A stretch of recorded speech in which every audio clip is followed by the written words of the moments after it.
Bangkok roll satu Kak Yan Oh, satu. Okey, dia letak apa Kak Yan? First kali kita ada pulut. Pulut ni memang dah timbang siap-siap dah. Okey, berapa gram dapat tu? 150.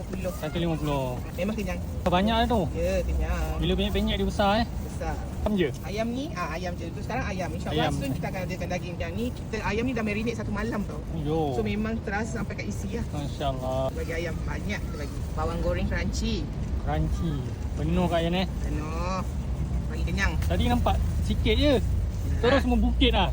Kan. Lepas tu kita letak kepedasan lah. Okey. Ni biasa kan? Alright. Yang ni kita punya garlic aioli. Oh, Memang garlic homemade. aioli. Tu kita roll dia.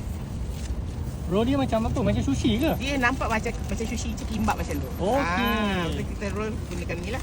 Alat ni untuk roll. Walaupun patah, Walaupun masih patah, berguna. masih function. Kita rollkan dia macam ni. Trek kat tengah-tengah ni. Alright. Supaya senang nak makan. Okey. Buka je macam ni. Ha? Lepas tu ambil sos, tuang, Okey. makan.